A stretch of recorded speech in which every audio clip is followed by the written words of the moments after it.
A coisa interessante foi que, consequentemente,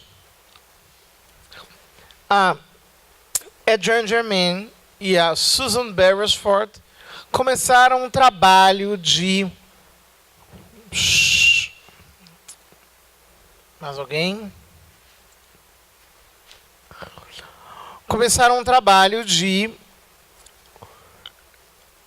localização dos coletivos feministas que poderiam, de alguma maneira,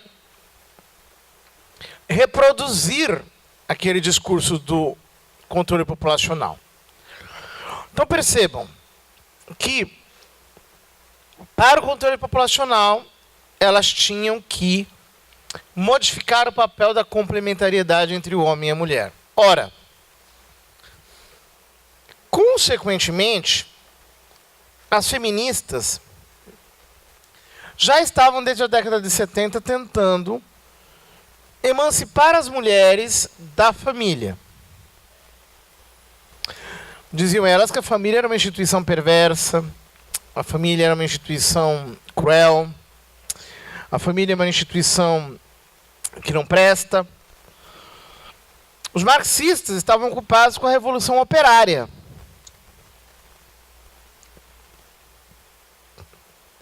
As feministas estavam preocupadas com a revolução sexual. E tinham entendido que a essência da revolução do Marx é a revolução sexual. Eu vou dizer só uma coisa, eu peço perdão por interromper, mas é que se eu não dizer agora, eu esqueço. Vou aqui para o lado rapidinho. Se alguém quiser, no final... Talvez vocês não saibam, eu escrevi um livro sobre Nossa Senhora Aparecida. Um livro com meditações sobre Nossa Senhora Aparecida. Então, se alguém quiser, eu tenho aqui alguns à disposição. Não tem muitos, deve ter uns 10 só. Um pouquinho menos, né? Custa R$25. Tá? E pode levar, um livro que eu escrevi por causa dos 300 anos. Não é um livro sobre a história da imagem. Tem muita gente que pensa que é isso, né? Ou uma noveninha, não. Meditações sobre a peculiaridade de Nossa Senhora Aparecida. O que há de específico na devoção a Nossa Senhora Aparecida? Para que a gente descubra, né? Então, se alguém quiser, tem aqui à disposição. Voltando. Então, as feministas estavam fazendo a revolução sexual e entenderam que a revolução sexual era a essência do pensamento do Marx, no fundo. Do último Marx, do Marx que escreveu, mas não publicou, foi publicado pelo Engels, A Origem da Família, da Propriedade Privada e do Estado. Aquele Marx havia entendido, no final da vida, que era necessário desmontar a família para o comunismo dar certo. Senão não iria ter comunismo. Ora, portanto, as feministas marxistas começaram a explicar que a mulher era oprimida pela família. Que, portanto, é necessário emancipar a mulher da família. É necessário tirar a mulher da família. Acontece que, ao longo dessas reflexões, elas foram se aprofundando mais e chegaram à conclusão de que não é o caso só de libertar a mulher da família, mas também de libertar a mulher da mulher. Você tem que libertar a mulher da identidade feminina. E, na verdade, elas pegaram a ideia da Simone de Beauvoir, mulher do Jean-Paul Sartre, que dizia que a identidade da mulher já é oprimida, porque a mulher é um segundo sexo. A mulher é um não-homem. A mulher é uma ausência. Ela não tem uma identidade positiva. Então dizia a Simone de Beauvoir que você precisaria emancipar a mulher do homem e criar uma identidade não machistamente definida. Uma identidade feminina que não fosse identificável em termos machistas. Está dando para entender? Ora, elas entenderam, as mulheres do movimento feminista, na década de 90, que era necessário fazer isso. Então, elas descobriram uma ferramenta para fazer isso. A Judith Butler descobriu a ferramenta do gênero, que era uma palavrinha que tinha sido inventada pelo Dr. Money, Dr. John Money, num contexto maluco, que ele tinha feito aquelas experiências macabras com o menino Bruce Reimer, que ele transformou em Brenda Reimer, mas que depois descobriu que, diferentemente daquilo que eles tentavam mostrar para ele, que ele era uma menina, na verdade, ele era um menino, como ele se sentia de verdade, reverteu a situação, passou a se chamar David, porque ele queria, né, mostrar que, assim como Davi venceu Golias, ele venceu aquela saga terrível, mas que no final acabou se matando, de tanto desgosto, por toda a desgraça que aconteceu. Eu descrevo essa história em detalhes naquele livro sobre ideologia de gênero, chama-se Ideologia de Gênero, Ferramenta para a Desconstrução da Identidade. Essa história do David Reimer está contada em minúcias ali. Ora, a palavra gênero, utilizada no contexto do Dr. John Money, é uma maluquice, quer dizer, que você não tem um gênero do seu nascimento. O gênero não é determinado ou condicionado pelo corpo, pela biologia. O gênero é uma invenção cultural. Você pode ser educado com qualquer gênero. Não tem problema. Você nunca vai saber, inclusive, que você era do outro gênero. E a Butler pega essa palavra, só que não dá para reapresentá-la nesses mesmos termos. Então, o que ela faz? Ela recontextualiza a palavra gênero no contexto da filosofia do Michel Foucault, que é marxista também, e pós-estruturalista. Isso aqui daria muito trabalho para explicar, né? Porque, na verdade, quem criou o estruturalismo foi um filósofo chamado Ferdinand Saussure. Quem vem do mundo das letras já ouviu falar do Saussure. Você vem das letras? É um papa, né? Do mundo da linguística. No fundo, ele dizia que o que significa uma palavra são é a estrutura das outras palavras, né? Então, uma palavra, o único sentido que ela tem é a diferença dela com todas as outras palavras. O que não é verdade, porque se isso fosse verdade, o primeiro bebê estaria tentando aprender a primeira palavra até hoje. Porque qual é a pessoa que sabe todas as palavras da língua portuguesa? Só para ficar com um exemplo. Tem gente inventando palavra agora, que vai entrar no dicionário daqui a 20 anos. Então essa história de que o único sentido que uma palavra tem é a diferença dela com todas as outras palavras, ou seja, o significado de uma palavra é dado na relação da palavra com a estrutura das outras palavras, conversa mole, mas passou. Ninguém perguntou isso daí. Então, essa mesma ideia foi transposta para a psicologia pelo Lacan. A psique é determinada pelo coletivo. Você é da psicologia? Resumidamente é isso. Na sociologia, foi transposta pelo Levi-Strauss. Que o indivíduo é determinado pela estrutura da sociedade. E, na filosofia, foi transformado em teoria do conhecimento, pelo Jacques Derrida. O Jacques Derrida, no fundo, mostrou, partindo da ideia do Saussure, que tudo é discurso da estrutura do poder. Tudo é significado pela estrutura do poder. Então, o que você tem que fazer? Você tem que desconstruir o discurso. O Jacques Derrida inventou uma técnica para desconstruir os discursos. É o chamado desconstrucionismo. Porque, na verdade, tudo não passa de discurso, segundo ele. Ora, na sequência veio Michel Foucault, que no começo era estruturalista, mas que na década de 80 ele virou pós-estruturalista. Por quê? Ele disse o seguinte: não adianta nada você querer desconstruir a estrutura. Isso é bobagem. Você tem que desconstruir o sujeito, o indivíduo. Por quê? Já que o indivíduo é significado pelas estruturas, então o que você tem que fazer?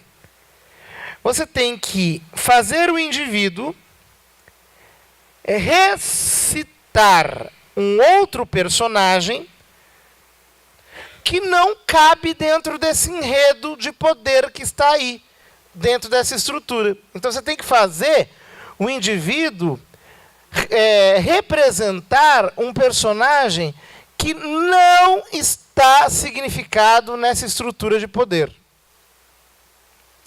Então, as pessoas te convenceram de que você é homem, de que você é mulher, de que você é pai, de que você é mãe, de que você é filho, de que você é fiel, de que você é aluno, de que você é empregado, de que você... sei lá o quê.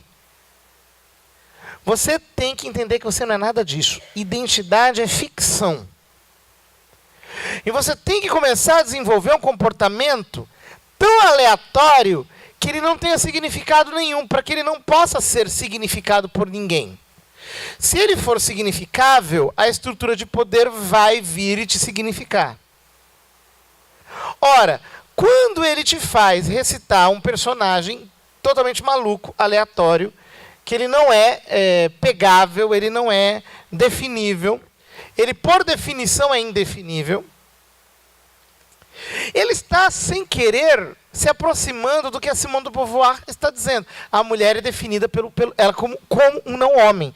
Então eu tenho que definir uma natureza feminina que não seja coisificável, que não seja definível. Então vem a Butler e diz, supimpa, vamos colocar o gênero nessa contextualização. O que é o gênero? É uma identidade que não pode ser identificável. Isso é o gênero. Gênero não tem nada a ver com sexo. Homem que gosta de homem, mulher que gosta de mulher, homem que gosta de... não tem nada a ver com isso. Gênero é uma identidade inidentificável. A Butler diz que ela quer destruir a ficção da identidade. A identidade é uma ficção. Inclusive, você não existe. A Butler diz que não há um ser por detrás do fazer. Citando Nietzsche. Ela diz que não há uma identidade de gênero por trás das performances de gênero.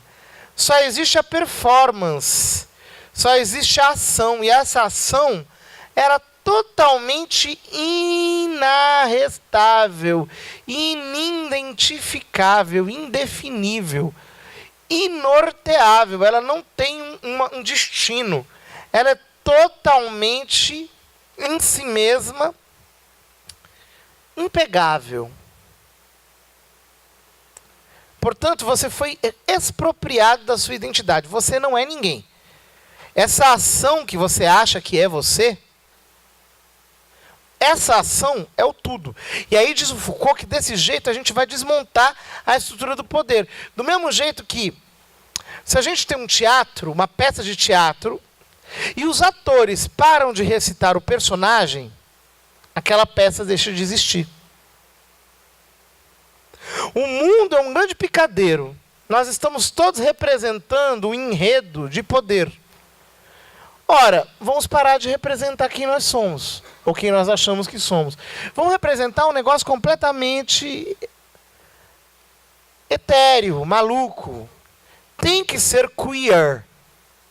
Queer, em inglês, significa estranho, esdrúxulo, bizarro, diferente. Tem que ser isso. Uma coisa completamente indefinível. E é na medida em que for indefinível que você não estará debaixo da estrutura de poder, segundo Butler e segundo Foucault. Está claro isso aqui? Está dando para captar a ideia? Sim ou não? Sim mesmo? Sim? É esquisito, mas dá para entender. Vai ficar mais esquisito ainda. Portanto, vejam que coisa mais curiosa.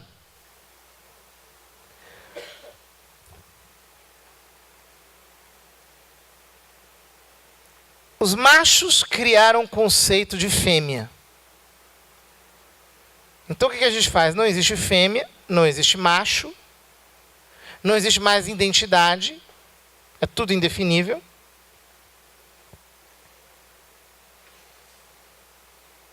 E desse jeito você fez o que o Kingsley Davis queria. Você acabou com a ideia de homem e mulher, a complementariedade do homem e da mulher. Você chegou ao ponto que o Kingsley Davis queria.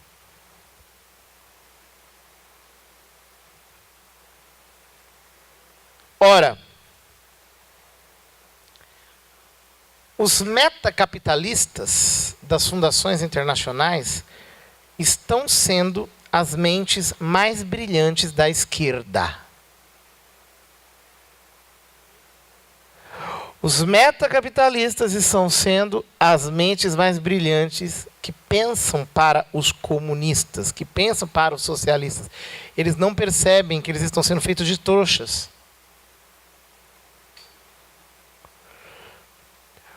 As fundações internacionais estão pagando os coletivos feministas para fazerem isso. De esquerda. O Foucault está achando que vai desmontar a estrutura de poder. De fato, eles estão desmontando as estruturas primárias de poder. Estão desmontando a família, estão desmontando a igreja, estão desmontando os países, estão mesmo. Para quê? Para construir uma meta super mega estrutura de poder, que não será a estrutura de poder eleita por nós ou reconhecida por nós. É uma elitezinha de pessoas anônimas, desconhecidas, que estão protegidas no seu mundo paralelo e que estão dominando os nossos destinos através da economia. É uma meta-elite de globalistas que vão dominar tudo. E agora eles entenderam que não adianta. Você tem que pegar pela educação. Você não vai conseguir fazer isso com adulto. Você tem que pegar criancinha. Então você tem que pegar as escolas. E isso, gente, não dá tempo de falar do projeto educacional, mas as iniciativas de educational changes, de mudanças educacionais, de education economies, de economias da educação, ultrapassa hoje, em nível de investimento, a cifra de 3 trilhões de dólares. O exército americano gasta 1 trilhão de dólares, que é o exército mais subsidiado do mundo. A verdadeira guerra é na educação.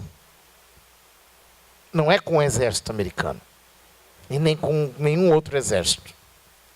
A verdadeira guerra é na educação. Eles querem educar as pessoas para serem força de trabalho. Inclusive, desde a década de 80, o Benjamin Bloom inventou que você tem que acabar com o conteúdo da educação. A educação é apenas por competências e habilidades. Não pode mais dar conteúdo. Você tem que adestrar as crianças apenas para terem competências e habilidades a fim de que elas sejam inseridas no mercado de trabalho. A educação serve para profissionalizar a pessoa. Ou seja, nós vamos nos tornar apenas força de trabalho. Nem identidade nós vamos ter.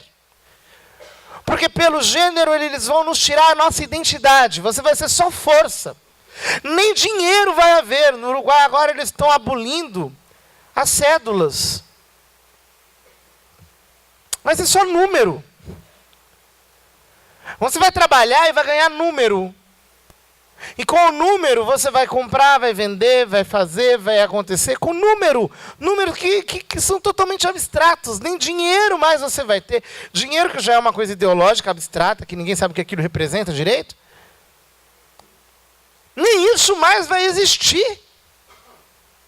Nós vamos nos tornar força de trabalho, impessoal, amestrada desde pequenininhos, tirado da família, desarraigado, para nos tornarmos apenas pessoas controladas graças aos currículos estandarizados, padronizados das escolas. Não é à toa que querem colocar uma base nacional curricular comum, porque é assim que você vai poder estandarizar, padronizar a educação, e assim você vai acompanhando o desenvolvimento das competências e habilidades, e os resultados dos exames aos poucos vão sendo, como está acontecendo nos Estados Unidos, gerenciados por pessoas que querem saber quem é quem para poderem planejar a sociedade como eles quiserem. Desse modo, o homem que o Marx queria vai acontecer. O homem que é só força de trabalho. O mundo igualitário do Marx vai acontecer, nós vamos estar todos igualíssimos. Não vai ter mais classe nenhuma. Só que debaixo de uma elite incontrolável e de um esquema de poder jamais imaginado no mundo, de pessoas que vão controlar os nossos destinos sem nós nem imaginarmos quem elas são e sem nós sabermos disso.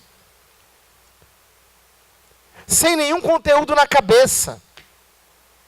Sem verdades, porque conteúdo tem que ser estigmatizado. Não há mais conteúdo, você não tem que educar mais para conteúdo algum, sobre o qual você vai meditar para você chegar à verdade. Não, esqueça isso, é competências e habilidades, é para nos tornarmos operadores, pessoas práticas. É isso que estão fazendo. Estão tornando-nos completamente pragmáticos, utilitaristas.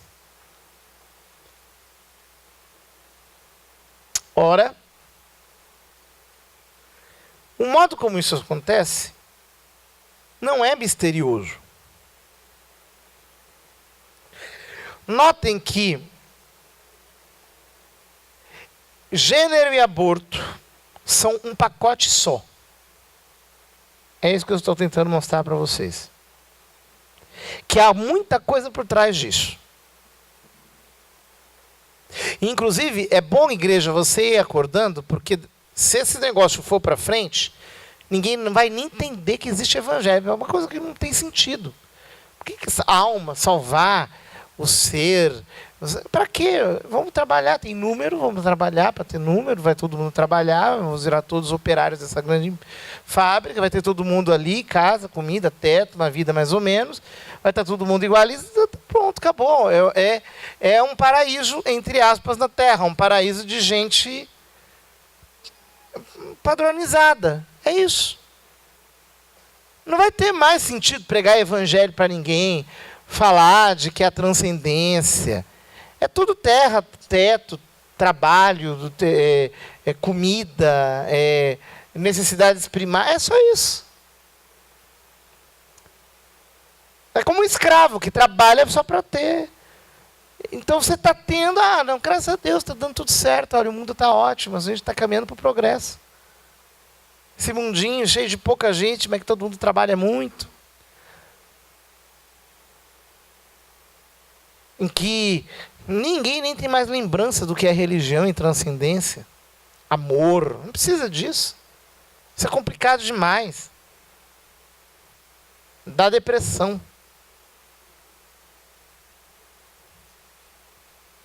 Não vai ter sentido falar de Jesus. Estão criando congênero, aborto, multiculturalismo, coisas desse tipo.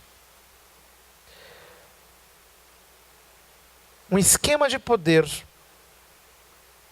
que teria envergonhado Hitler, Napoleão, Mussolini, Stalin, essa gente toda. Eles não pensaram em dominar o comportamento do ser humano desse jeito. Não imaginavam que isso seria possível. A Ford confessa, num dos seus relatórios, um método pelo qual eles trabalham. Chama-se Reproductive Health, a Strategy for the 19 Years. Saúde reprodutiva, uma estratégia para os anos 90. Diz, abre aspas, durante a década de 50 e 60, em resposta a uma crescente preocupação em relação ao aumento do número absoluto de pessoas no mundo, 50 e 60, fundação do Conselho Populacional,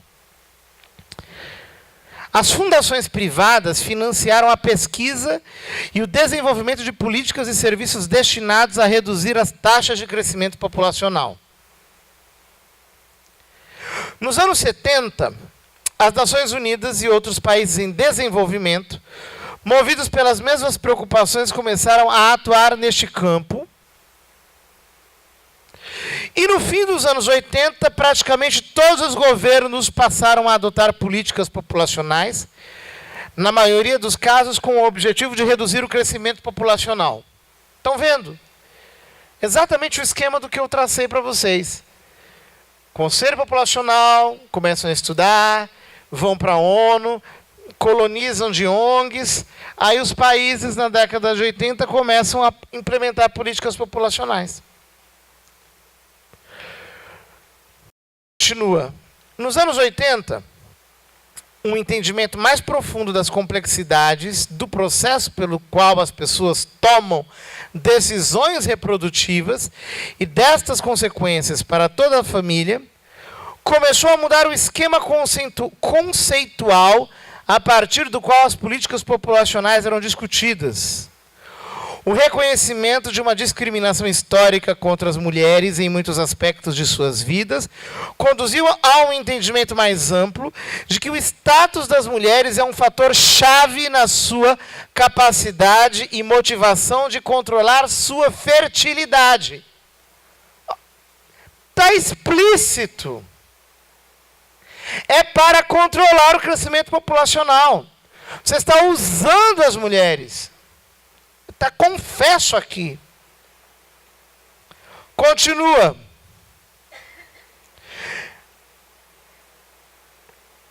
Esta abordagem não pode se omitir em reconhecer a necessidade de promover o aborto seguro. Propomos 3 objetivos específicos para o trabalho da Fundação em Saúde Reprodutiva.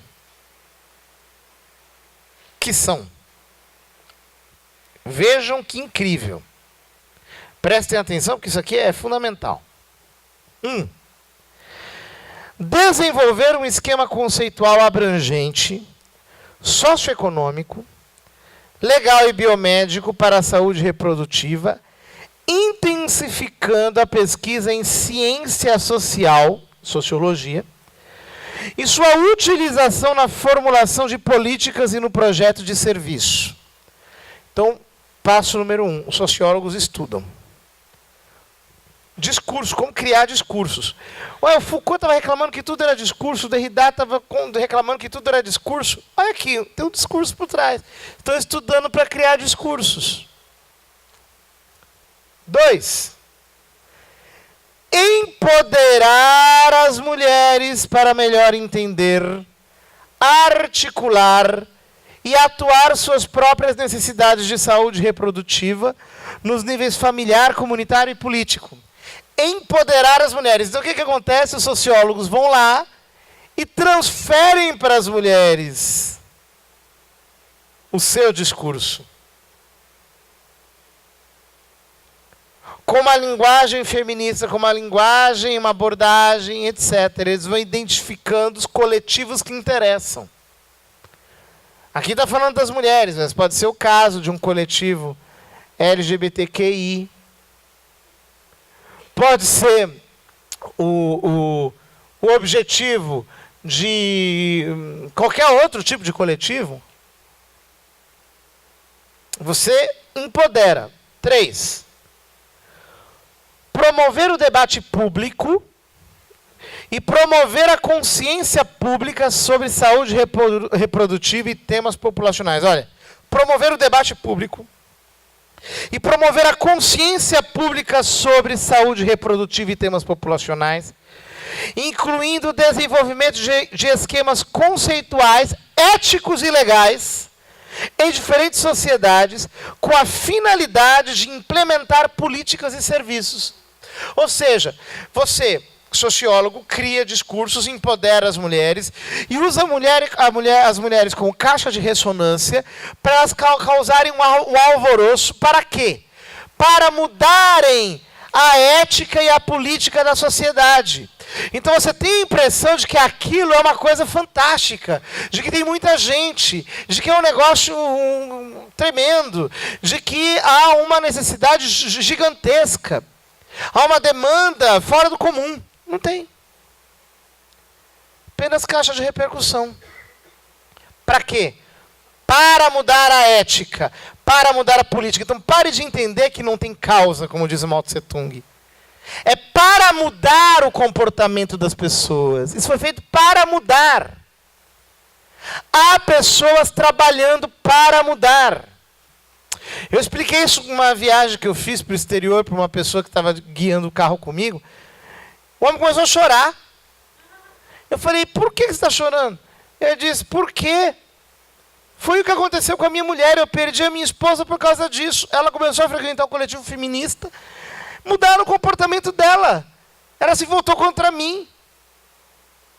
Me traiu, adulterou, acabou com a minha vida, destruiu minha família.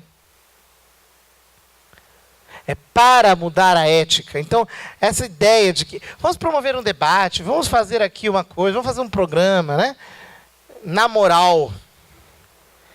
Vamos criar aqui uma demanda. Parece que essa demanda já existe, não existe. Essa é ficção. Isso é enredo de poder.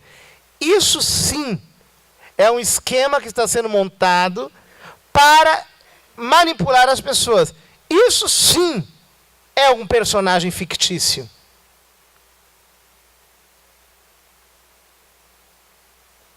É exatamente o contrário. Continua.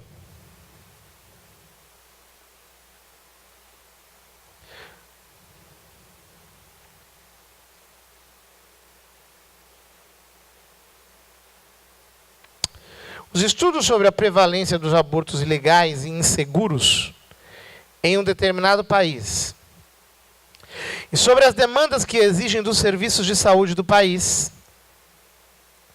irá fornecer a informação específica do país, essencial para um debate informado e o subsequente desenvolvimento de reformas legais e de saúde. Estes dados deverão se constituir no pano de fundo contra os quais deverão ser discutidos os valores morais envolvidos. Você cria uma inflação de dados para rediscutir os valores morais. Tem 1 milhão de mulheres morrendo, 1,5 milhão de mulheres morrendo no Brasil por causa do aborto. Isto é um absurdo. Elas estão fazendo um aborto inseguro e estão morrendo. 1,5 milhão de mulheres. O pessoal das católicas pelo direito de decidir saiu com esse dado. Cadê 1,5 milhão de túmulos? Por favor. Se tem 1,5 milhão de mortes, tem 1,5 milhão de túmulos. Cadê? Cadê? Quem aqui já foi num velório de uma mulher que morreu por fazer aborto? Alguém aqui já foi? Tem gente que é mais chamada para velório do que gente de igreja? Nunca vi. Até ateu chama padre na hora da morte. Escuta. É que vocês não ficam sabendo. De onde elas tiraram esse número, né? Muito interessante. Elas dizem que esse número vem do fato de que Na verdade, elas não explicam por quê, elas simplesmente soltaram o dado. Nós aqui interpretamos, né? Veja que coisa interessante. Elas disseram que 1 em cada 2 mulheres que abortam fazem a curetagem. Bom, então é muito simples. Você tem que calcular o número de curetagens. E aí você vai conseguir mais ou menos saber quantas são por aborto, né? Então foi feita uma pesquisa do Movimento Pro Vida, que foi atrás de médicos de diferentes lugares do Brasil e perguntaram quanto % de curetagens eles imaginam que é por motivo do aborto com toda certeza. Diz para eles exagerarem na percepção. Falaram, olha, no máximo, 1 em cada 4 curetagens, 1/4 das curetagens é por motivo de aborto. No máximo. Ora, quantas curetagens nós temos no Brasil? Segundo o DataSUS. 200 mil curetagens. Portanto, 50 mil mulheres... Peraí, deixa eu olhar. Deixa eu ver se eu estou fazendo o cálculo correto. 200 mil, portanto, 50 mil mulheres fazem o aborto. Você multiplica por 2 para você ser condescendente com o número dado pelas católicas pelo direito de decidir, já que 1 entre as 2 mulheres fazem um aborto, então faz curetagem, uma em cada 2 mulheres que fazem aborto se submetem à curetagem, então você duplica, você tem aí no máximo 100 mil abortos.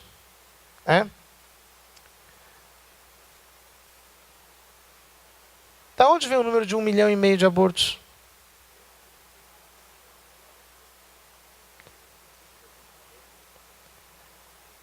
Elas deram um cálculo para isso. Disseram que nos países em que o aborto não é seguro, em que o aborto não é legal, você tem que multiplicar por 6 o número de curetagens. Então, tem 200 mil curetagens, multiplica por 6, dá 1,2 milhão. Arredonda para 1,5 milhão. Essa é a matemática. Então você perceba que você inflaciona dados para quê? Olha o que elas dizem aqui, na continuação.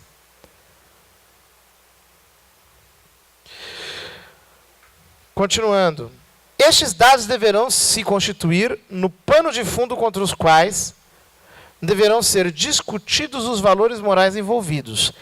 A disseminação destas pesquisas políticas para grupos chaves de advogados, organizações de mulheres, líderes religiosos e agentes políticos, assim como profissionais de saúde, é essencial para um debate melhor informado, para um melhor debate público e informado.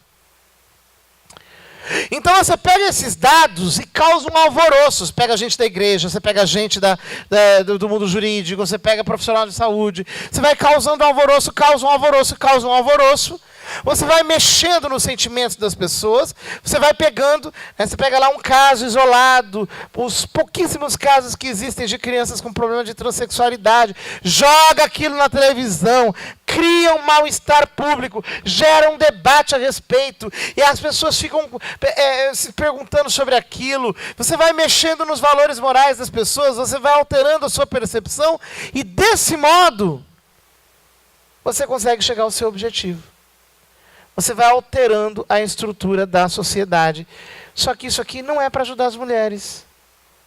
Isso aqui é para criar a maior ditadura que jamais se viu na história da humanidade. Tem nada de ajuda para a mulher. Os próprios marxistas não percebem a instrumentalização a qual eles estão sendo submetidos. Eles acreditam naquela porcaria. Eles acham que é isso mesmo.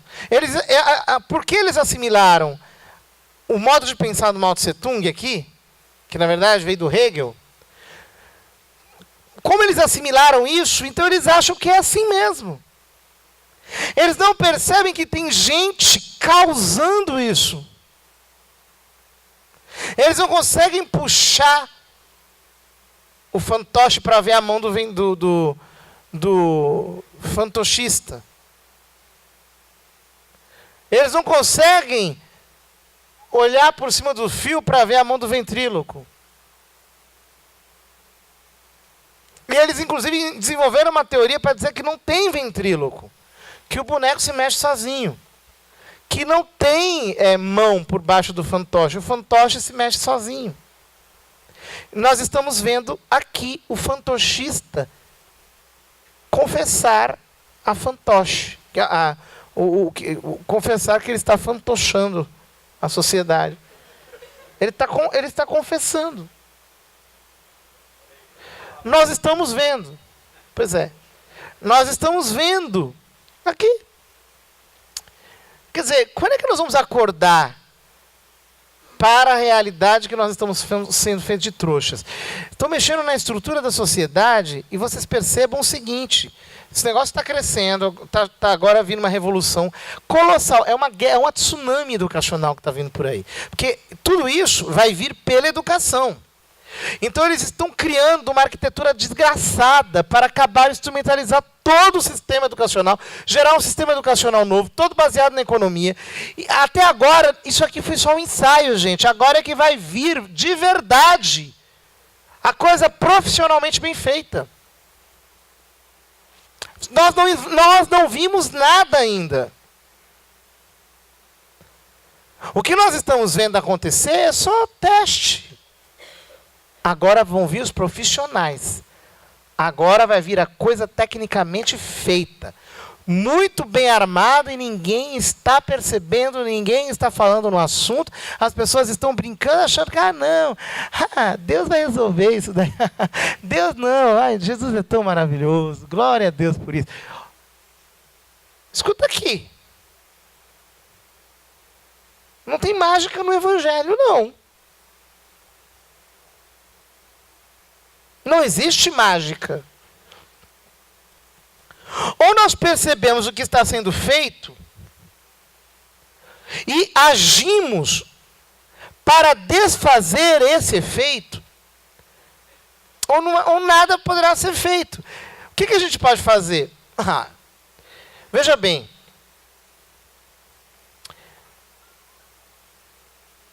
Eles só estão conseguindo levar isso adiante porque eles criaram uma filosofia. Você vê, eles estão usando a filosofia do Marx para gerar a nova ordem mundial. Por isso que é muito engraçado, as pessoas não percebem que o metacapitalismo se serve de métodos socialistas, porque pilota a economia.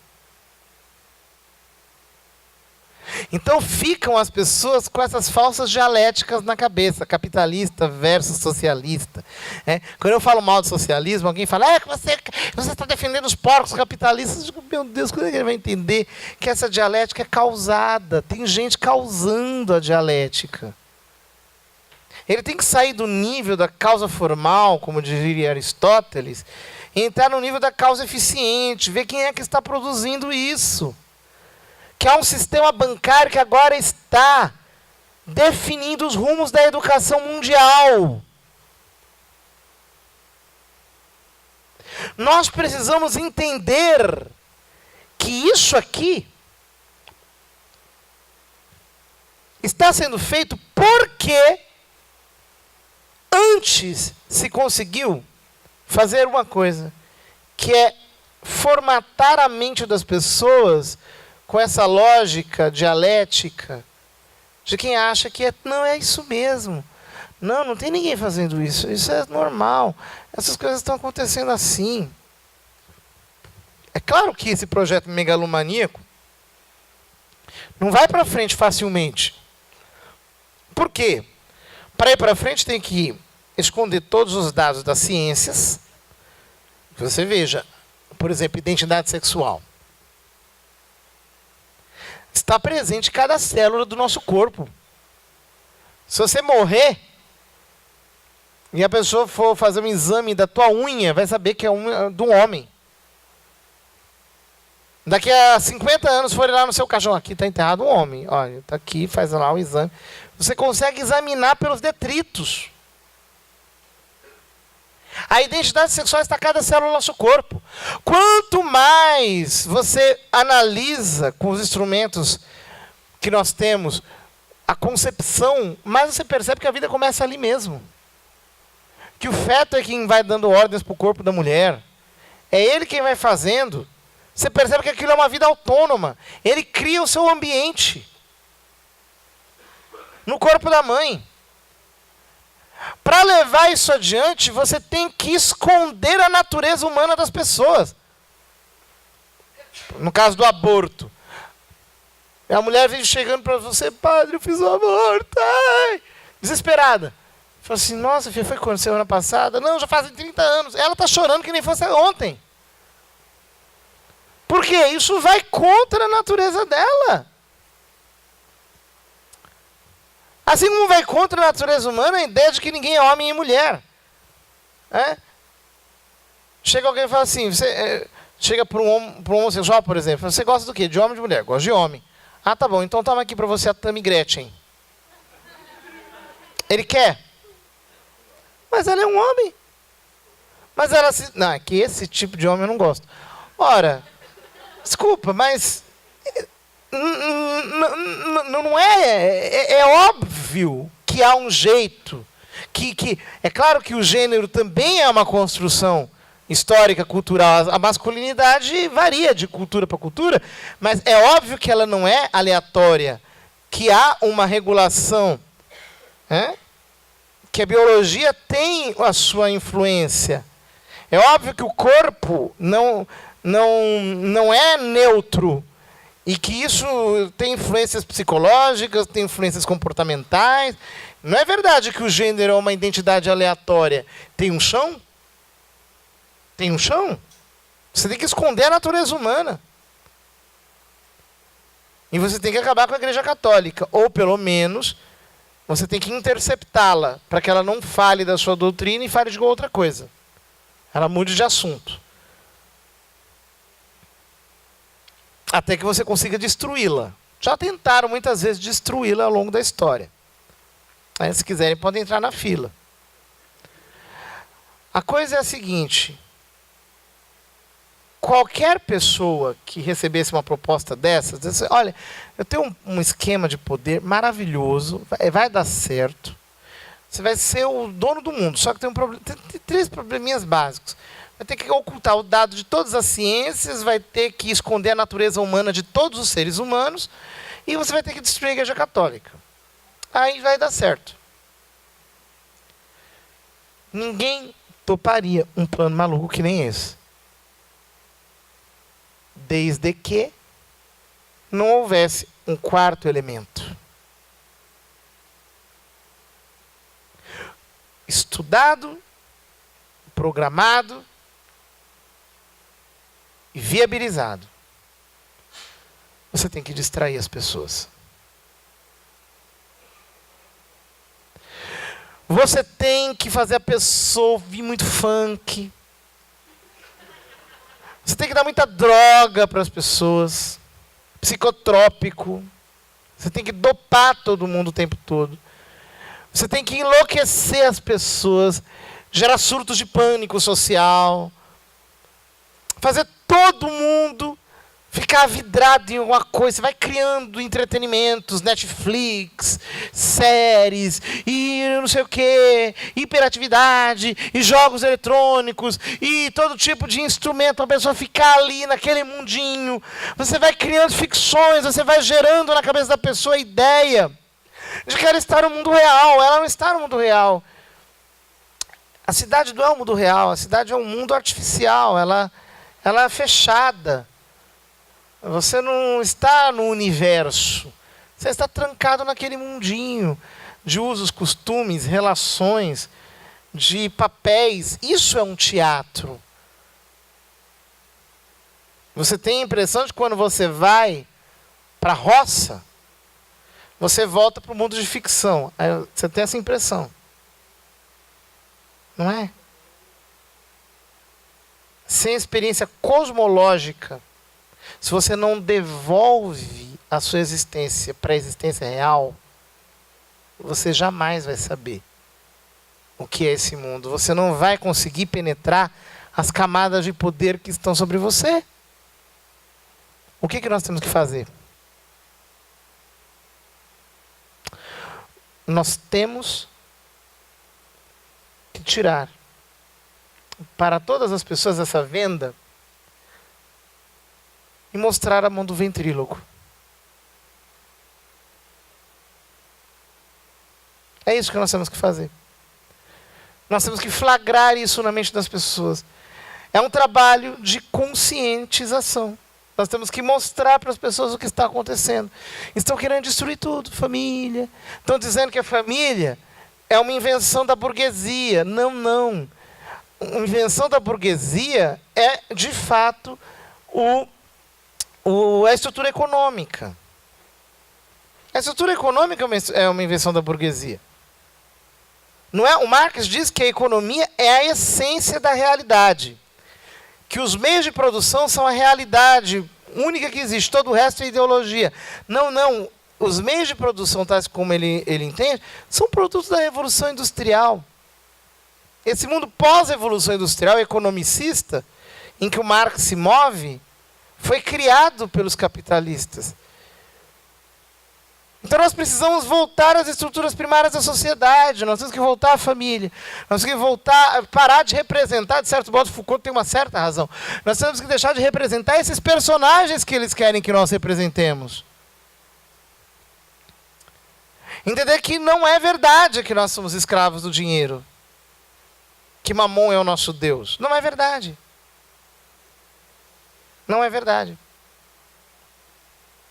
Nós precisamos começar a estudar e a conscientizar as pessoas do que está por trás, do que está acontecendo, para que as pessoas acordem e parem de representar este personagem e voltem para a sua vida real, entendam qual é a realidade mesma e não este mundo fantasioso que está aí posto diante de nós.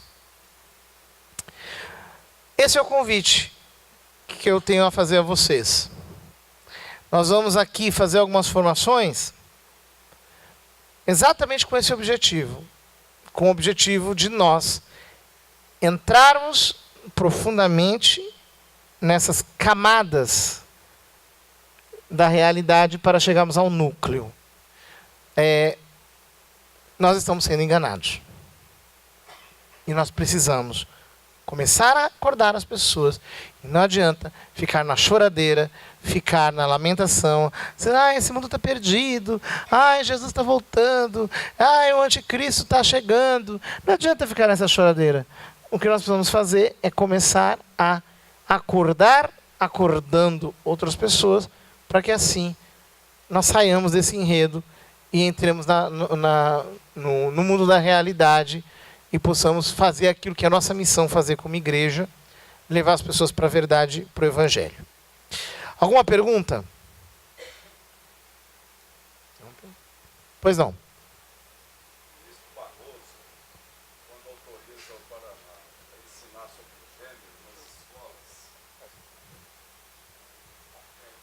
O ministro Barroso, do STF, quando autoriza que o Paraná, nas suas escolas, possa ensinar sobre gênero, ele desconhece esse contexto da palavra gênero e autoriza por desconhecimento, ou ele é um agente comprometido com essa agenda? O que o senhor acha? Se tivesse um outro microfone seria bacana, porque iria passando. Pode ser. Eu não sei, no caso do ministro Barroso, pessoalmente, eu não conheço para dizer. O que eu sei é que eu assisti palestras dadas, por exemplo, pela Débora Diniz, falando do gênero nesse contexto bem Foucaultiano para ministros do STF. Tem no YouTube. Só vocês colocarem lá Débora Diniz e coloquem a palavra brucutu. que é o mundo dos brucutus, uma coisa assim. Tem uma palestra da Débora Diniz falando, acho que é o Celso de Mello que está lá, se não me engano. É o Celso de Mello, ministro do Supremo? Já foi. Se não me engano, é ele que está lá. E outros, todos... Você acha que isso é simplesmente porque o povo quer ganhar dinheiro mesmo, ou tem a ver com essa agenda? Ou é uma consequência, tipo assim? Eu sei que existem pesquisas que falam sobre isso. Inclusive, tem muitas pessoas que eu conheço, inclusive, que não comem frango. De tanto hormônio feminino que existe no frango. Comem frango assim, se for... Não é nem de granja, é o frango criado por ele mesmo no quintal. Né? Existem pessoas hoje em dia que são adeptos da dieta paleo, que não comem, só comem o que eles plantam, só comem o que... Exatamente por causa desse problema. Eu não conheço, eu não sei profundamente, eu não conheço os dados, mas eu acho bastante lógico que seja assim.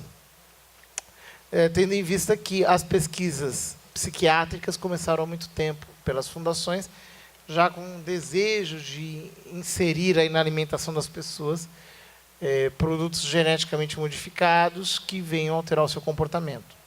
Mas eu não posso afirmar com certeza, eu só posso dizer que há uma lógica nisso. Pois não. Boa tarde. Eu gostaria de saber se o êxodo muçulmano que está ocorrendo na Europa tem alguma coisa a ver com essa nova ordem mundial. Eu creio que sim. Na minha opinião, o êxodo muçulmano está sendo feito para homogeneizar as culturas. Então você começa a criar conflitos e a expulsar as pessoas dos seus territórios natais. E você pega a Europa, por exemplo, a Europa ela está virando um negócio pior do que isso, sabe, um milkshake, uma vitamina, está virando um negócio assim, totalmente indeterminado, que é o jeito mais simples de você homogeneizar as culturas. Alguns apostam que no final da onda o Islã vem surfando e ele vai prevalecer. A impressão que eu tenho é que o poder econômico dessas pessoas é tão grande que eles vão acabar pervertendo o próprio Islã, que é mais fácil de perverter do que o cristianismo, porque eles não têm doutrina propriamente. Eles têm preceitos muito genéricos e tem muito esoterismo lá dentro. E é muito fácil de você destruir aquilo. É um balai de gato, você coloca já nasceu dividido aquilo, né? Já tem sunita e xiita do dia seguinte da morte do Maomé, né? Então é muito fácil você colocar aquilo em colisão. Eles mesmos se odeiam, eles mesmos se perseguem. Então não é tão difícil assim. O mais importante é que você tenha pessoas que não têm princípios éticos tão fortes que venham a manter as estruturas primárias da sociedade. Né? Então, para você dissolver, pode ser interessante você fazer uma transculturalização, uma transculturação. Né? Você enxerta de um lado no outro e você homogeneiza tudo, depois você acaba com tudo. Através da educação, você usa os mesmos métodos. Vai nos países assim mais liberais do Islã e vê como é que é. Tem de tudo.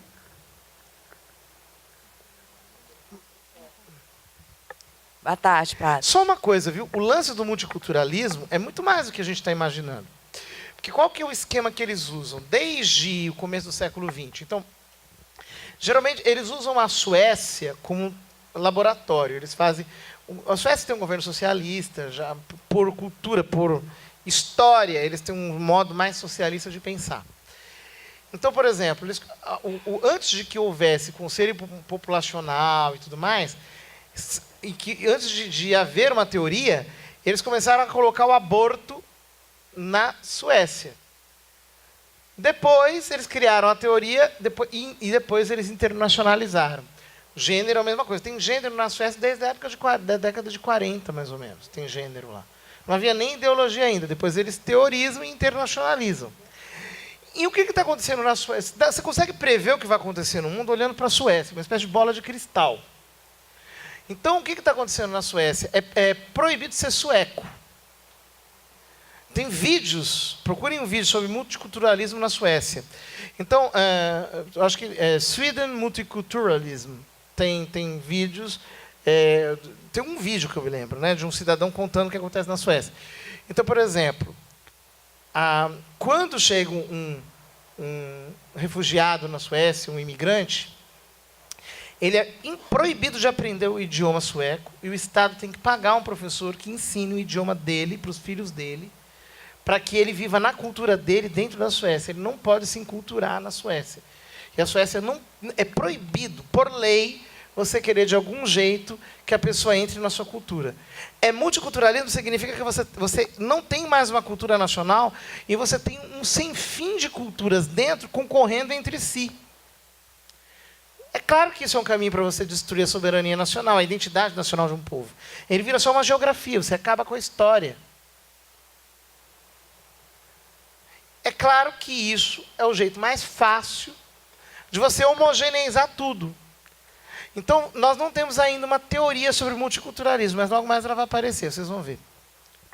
Padre, o que a gente pode... Eu já ouvi informações que dentro da própria Igreja Católica o sistema está inserido, principalmente do gênero, e que tem até dioceses que aprovam, né, inseriu isso até dentro dos colégios católicos. Na Conchinchina.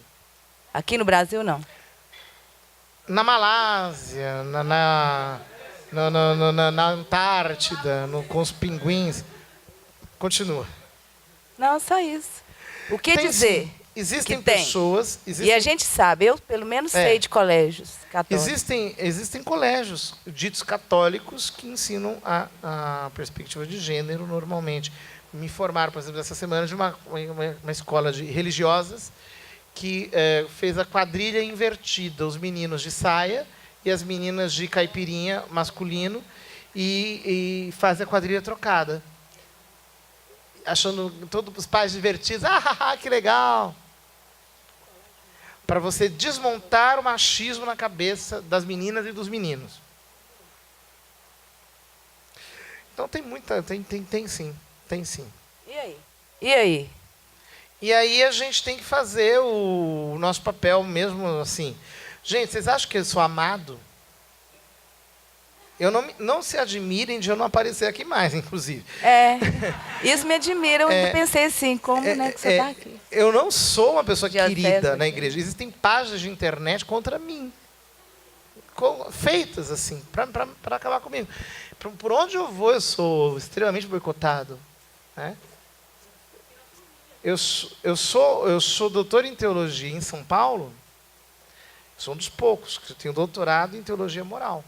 Eu não estou nas pontifícias universidades de São Paulo, nas faculdades. Eu estou numa única faculdade e tive que sair no passado, me colocaram de novo, não sei por que direito, não sei até quando vou ficar. É assim, a gente tem uma vida clandestina. Mas não é muito contraditório dentro da... Não é contraditório tudo isso dentro da igreja? Lógico que a gente sabe que existe, né, o joio e o trigo, né, mas é contraditório, mas é porque as pessoas elas não sabem, elas estão com a psicologia do Mao Tse Tung na cabeça. Elas acham, por exemplo, que eu sou um teórico da conspiração, um maluco. Né? A gente que acha isso.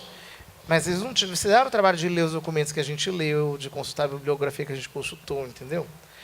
É que a pessoa acredita naquilo, então vamos fazer o quê? A nossa missão, porque é o seguinte, a verdade, prestem atenção, a verdade ela tem uma força própria. Então, não importa, isso daí não importa nada. Todos os boicotes que a gente passar, não importa. Inclusive, as pessoas podem até dizer que... Elas podem não dar importância para o que a gente está falando. Não, a gente não tem que se preocupar com isso. A Lua, olhada de longe, parece bem maior do que as estrelas. Foi só no século XX que inventaram um telescópio que percebeu que as estrelas são infinitamente maiores, infinitamente não, mas são muitíssimo maiores do que a Lua. Ou seja, para você ter uma visão profunda, leva tempo. Mas, quando você tem aquela visão profunda, as pessoas podem dizer que você é maluco. Mas, daqui a pouco, todo mundo vai ver que aquilo que você dizia em germe cresceu e virou dinossauro e o está engolindo. Então eu não me preocupo com isso. Aquilo que a gente está dizendo aqui, eu sei que daqui a pouco vai ser visível para todo mundo ver. Só que vai ser muito tarde, então a gente tem que começar a fazer alguma coisa agora. Padre, boa tarde, obrigado pela explanação de toda a ideia. Eu queria fazer 2 perguntas. A primeira, o senhor citou algumas fundações, né, instituições que recebem alto índice de dinheiro mesmo. Existe alguma fundação que está lutando contra, por exemplo, a Fundação Forte, por exemplo, fundações que são providas e que recebem alto índice também de investimentos? Primeira pergunta. Não. Segunda pergunta. O senhor citou também sobre a questão de o que fazer, né, no final, da gente mostrar, trazer visível toda essa conspiração mesmo, essa loucura. Agora, como fazer? A gente está aqui, vimos tudo isso, mas agora nós estamos aqui, quando saímos daqui, o que a gente pode fazer a partir de agora? Estudar. O que eles fazem? Então, vamos ver o que eles fazem. Eu descrevi aqui. Em primeiro lugar, eles pagam sociólogos para eles ficarem estudando. Depois de estudar uns 10 anos, eles estudarem muito. Eles vão estudando, enquanto estudam, vão ensinando. Eles identificam grupos chaves e utilizam esses grupos chaves como caixa de ressonância na sociedade. É o que nós temos que fazer. Estudar muito, muito, muito, muito, muito, muito. Falar disso na catequese, falar disso nas nossas celebrações, falar disso no grupo de oração, falar disso nas nossas comunidades, falar o tempo todo, falar. Não parar de falar. Você gera um debate público, gera alvoroço, gera debate, gera alvoroço, gera debate, gera alvoroço, gera debate, até que as pessoas começam a perceber a verdade, porque a verdade tem mais força do que o erro. Veja bem, a verdade é a força que move o mundo. Então, se você está dizendo a verdade mesmo, você vai repetindo, as pessoas vão acordando. Veja bem, é só você tirar a mão, você tirar o fantoche que você vê a mão. Então é simples, é só você tirar que é para você ver. Então as pessoas vêm com o olho nu. Então, aonde essa consciência estiver clara, e por isso que a gente tem que defender a família, o sacramento do matrimônio, a infância, a educação cristã, a educação católica, os nossos valores, em confronto com isso, sabendo desmontar isso, filosoficamente, inclusive. Na medida em que a gente fizer isso muito, muito, muito, e levar as pessoas para a contemplação, e para amar a Deus, e para ter uma vida contemplativa, saírem dessa loucura e entrarem, de fato, na contemplação da verdade e na contemplação sobrenatural, quanto mais isso for acontecendo, mais nós vamos dar o passo atrás. E nós vamos vencer. Amém. Sabe por que nós vamos vencer? Porque, tem muitos fundamentos bíblicos para dizer isso. Mas é porque não é chegado o tempo ainda. Então, não adianta a gente dizer que... Então, se nós fizermos o trabalho correto, nós não precisamos nem nos preocupar com a vitória. A gente só tem que se preocupar de que lado nós vamos estar. Se nós vamos estar do lado dos vencedores ou dos perdedores. Porque Deus vai vencer. Isso é certo. Vai dar trabalho. Não é assim, automático. Mas nós precisamos fazer. E eu tenho certeza que o Brasil tem uma posição chave na providência divina. O Brasil tem uma posição diferenciada. Deus quer usar o Brasil para ser um instrumento de redenção para todos os povos da terra.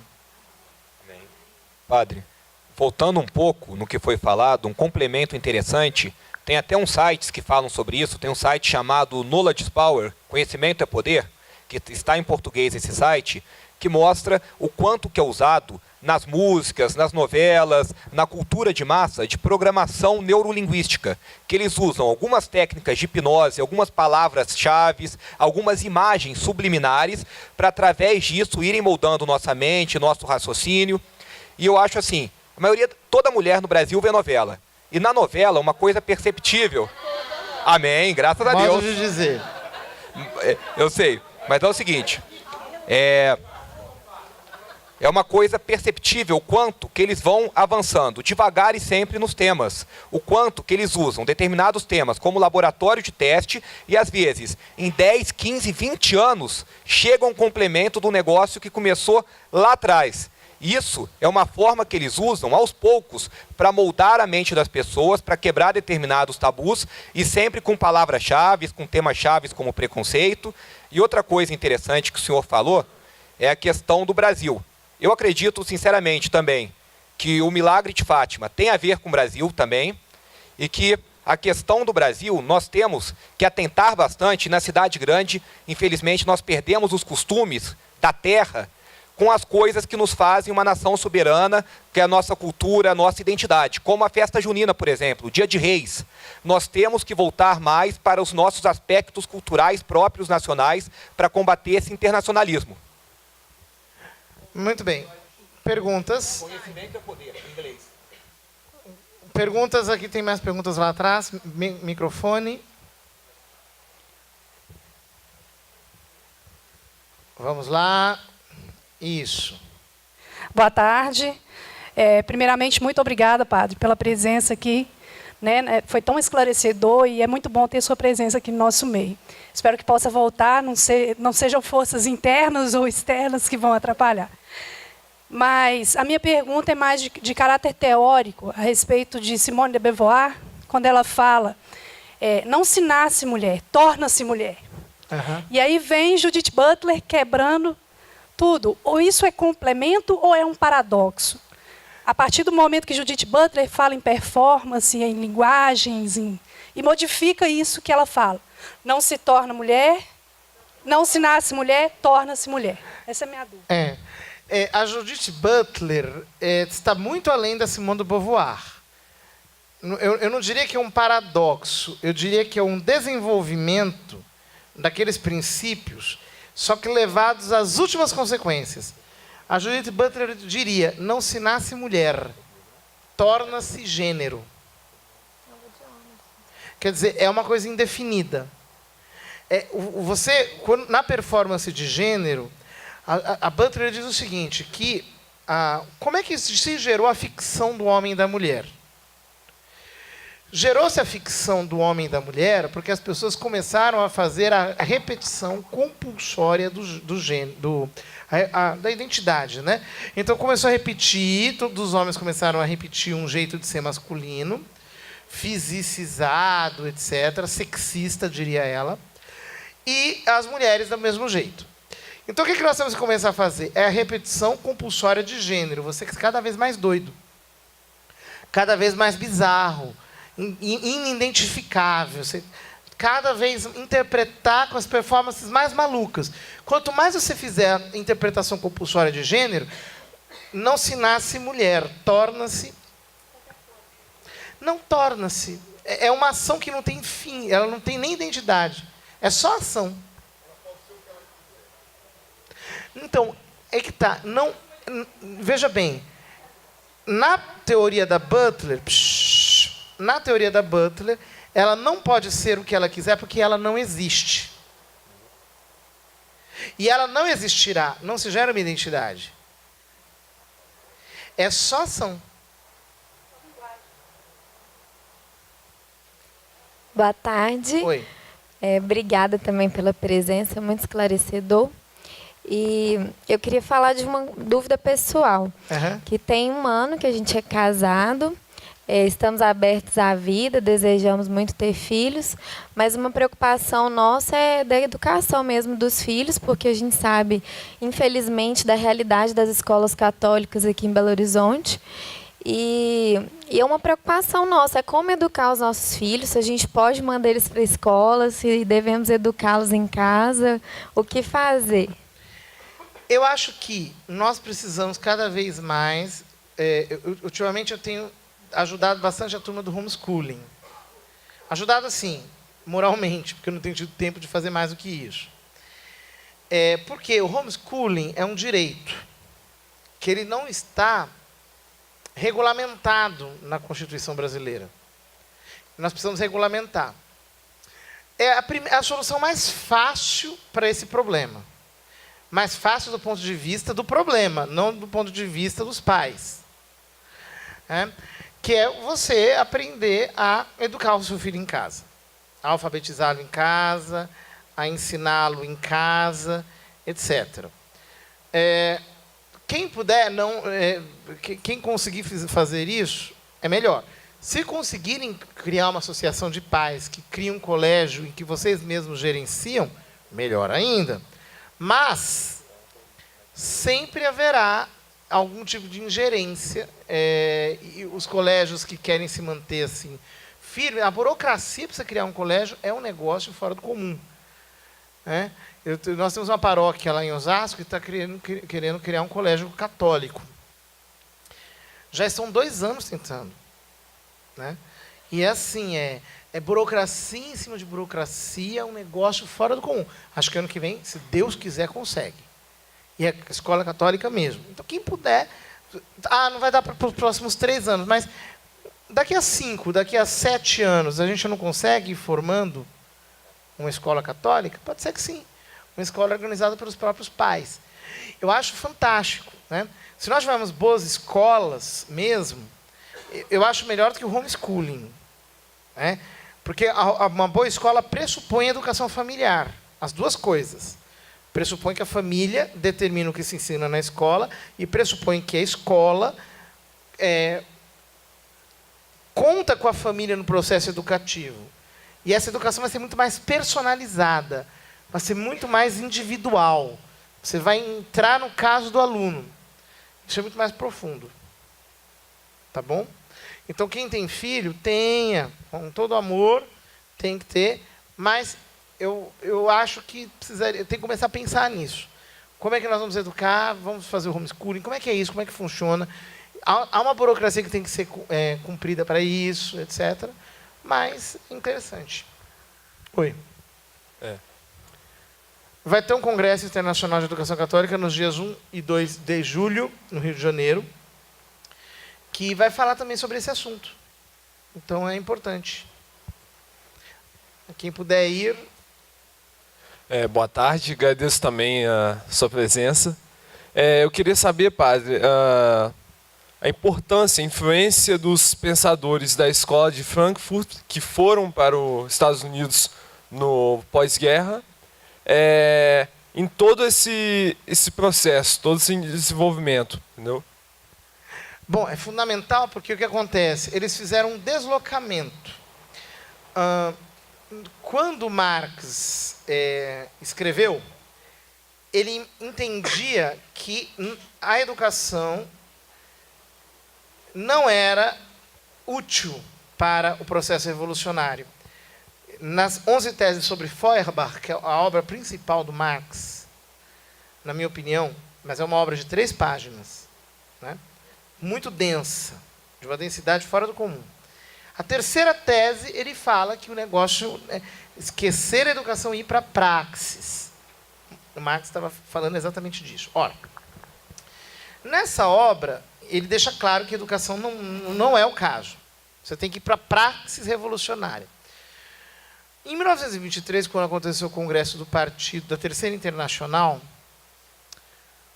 o Karl Korsch fez uma conferência intitulada Marxismo e Filosofia, dizendo o seguinte: com essas vias meramente pragmáticas, vocês não vão conseguir fazer revolução na Europa porque não estão conseguindo, não vai ter jeito. As estruturas ideológicas são muito fortes, elas têm uma vida própria. Então, vocês têm que fazer uma revolução cultural. E vocês têm que criar uma filosofia mesmo revolucionária. O Felix Weil escutou aquilo e falou: olha, isso aqui é fundamental. Expulsaram o Korsch, ele foi morar nos Estados Unidos. Mas o Weil fundou a escola de Frankfurt e colocou Horkheimer como primeiro chefe da escola de Frankfurt. E o Horkheimer, sim, levou aquilo a sério.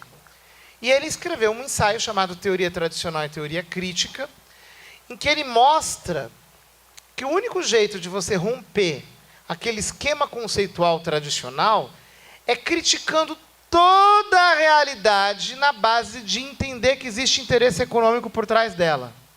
Tudo. Há um interesse econômico embutido por trás de cada coisa e tudo tem que ser submetido a uma crítica implacável. Só há interesse econômico por trás de tudo. Foi o Horkheimer que inventou essa coisa da educação crítica. Você tem que criticar, né? Você forma o aluno para que o aluno desenvolva a sua crítica. O Horkheimer começou com isso. O Lukács diz que você só vai conseguir fazer isso se você gerar a consciência de classe. A classe não existe propriamente. Você que tem que criar a consciência da classe operária, da classe oprimida, da classe trabalhadora. E aí você usa a educação para isso. Aí vem o Pierre Bourdieu, e imitando Mao Tse Tung, sem citá-lo, diz no livro dele, A Reprodução, que você tem que, na verdade, entender que é a educação quem reproduz os modelos. Então você tem que usar a educação para fazer exatamente isso, para gerar a classe, para você subverter a relação. Depois veio, na mesma época que eles disputavam entre si um pouco, o Louis Althusser e escreveu o livro, que aqui no Brasil é editado pela editora Vozes, chamado Sobre a Reprodução, em que ele diz que a escola é o detonador da revolução. Então você veja, como todos esses pensadores, o Gramsci, ele não vai para a linha da educação, ele vai pela linha dos sistemas de informação, do teatro, da cultura propriamente dita. Você tem que disseminar, você tem que ocupar espaços e colocar gente no teatro, na literatura, na música, e ir fazendo aquilo que fizeram aqui no Brasil na década de 60 e 70. Colocar o programa do Gramsci, até que o partido seja onipresente, todo mundo só pensa em termos comunistas e você não consiga mais sair dessa. Então você veja que, na verdade, a escola de Frankfurt é que gerou tudo isso. Há um sucesso, e depois eles geraram fenômenos, inclusive teológicos, que fazem a síntese entre catolicismo e comunismo, para você ir substituindo uma coisa por outra, né? É simples, não é tão difícil assim de entender. Então a importância da escola de Frankfurt é extremamente fundamental. É sobre a reprodução, do Althusser. Isso é péssimo, hein? É editado pela Voz, mas é um livro comunista, né? Eu falei ironicamente, porque é uma coisa que as pessoas não se escandalizam, mas absurdo. Mais alguma pergunta? Uma pergunta aqui na frente.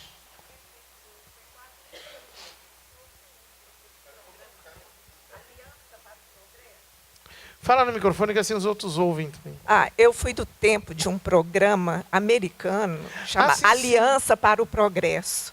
Então, chegavam os alimentos nas escolas, a merenda era preparada com aquele leite bem farto, né?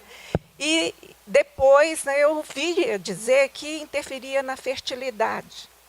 E, coincidentemente, na minha família, nós tivemos 4 casos com problemas de fertilidade. E eram crianças naquela época que se alimentavam na escola. Pois é. De repente, eu estou ligando, né? Será que já naquele tempo já se preocupava com essa questão, né, nos países subdesenvolvidos? Possível.